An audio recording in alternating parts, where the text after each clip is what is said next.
Le piment rouge masqué par Francisco Alès González. À ma louve avec tout mon amour. Le secret de la réussite consiste à bien choisir ses ingrédients. Le respect de la recette est primordial. Les quantités et le temps de cuisson ont une incidence directe sur le résultat final. Les épices sont les notes de musique qui viendront ponctuer la partition de saveurs qui compose votre plat. Tous les grands chefs vous le diront. L'ordre et la discipline font partie des règles de base dans toutes les cuisines dignes de ce nom, et c'est ainsi tous les jours. Mais il arrive parfois que... Il faisait assez beau ce jour-là. Une journée ensoleillée, suffisamment fraîche pour ne pas avoir à ouvrir la fenêtre. C'était bien avant l'heure du repas. La maison était encore calme, comme chaque avant-midi.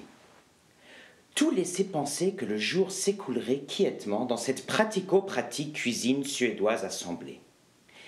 Qui aurait pu imaginer qu'un drame culinaire allait mettre son nez dans la farine? Personne. Non, pas même les ingrédients présents qui s'apprêtaient à vivre un méli-mélo digne d'un plat de nouilles asiatique. Tout s'était arrivé dans le calme le plus complet et en ordre devant le chaudron. Tous, à part peut-être 3 jeunes patates qui ne respectaient pas la file d'attente. Leur jeu allait, malgré elles, être l'instigateur de cette funeste aventure. Le fait que ce soit des pommes de terre nouvelles n'allait pas excuser leur sottise. Le regard réprobateur de l'assistance n'avait pour effet que de les amuser davantage et venir nourrir leur raillerie, ce qui choquait, car personne avant n'avait osé sortir du moule. Un tel comportement était impensable. Et entre sauts et bousculades, l'inévitable survint. La plus maladroite des 3 tubercules s'emmêla les germes et tomba dans l'huile qui frémissait d'impatience. Ce légume venait, par accident, de bouleverser l'ordre établi. Le gros navet, qui venait de perdre sa place, protesta. Cela faisait des années qu'il occupait cette place. Derrière l'oignon, mais devant la carotte qui venait de se râper le coude en glissant sur le comptoir de marbre noir. Qu'allait-il se passer maintenant?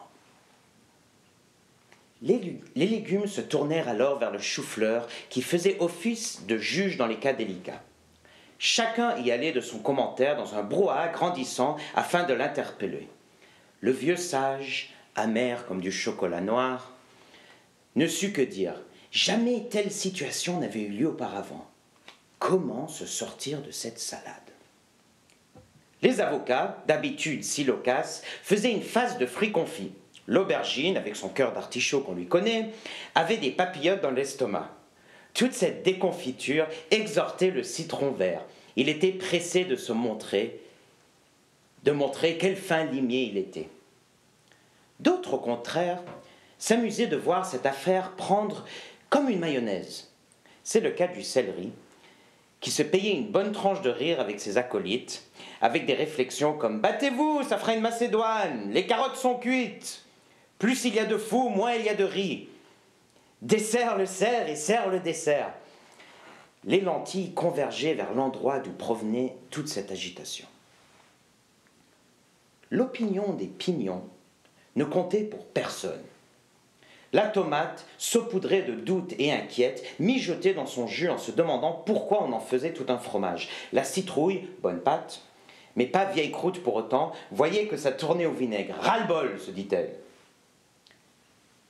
C'est alors que l'extraordinaire survint. Venu de nulle part pour ajouter son grain de sel, le piment rouge masqué apparut comme un cheveu sur la soupe. Nos amis vitaminés qui cuisaient de trouver une solution poussèrent un fumet de soulagement. Celui dont la robe ensoleillée nos ratatouilles avait-il la solution? Mes frères, inutile de vous brouiller ou de vous battre comme des œufs, dit-il avec assurance. Que ceux dont la chair est ferme y aillent en premier, afin qu'ils cuisent plus longuement. Les autres suivront quelques minutes après. Assurément, dit la crème sûre d'elle. Pourquoi n'y avons-nous pas pensé avant s'indigna un grand nombre. Ça sentait le roussi, s'exclama un autre. C'est alors que reprit la tambouille. Aucun ne manqua de saluer le héros de ce plat. Il n'avait pas fait chou blanc, et grâce à lui, tout finit à point.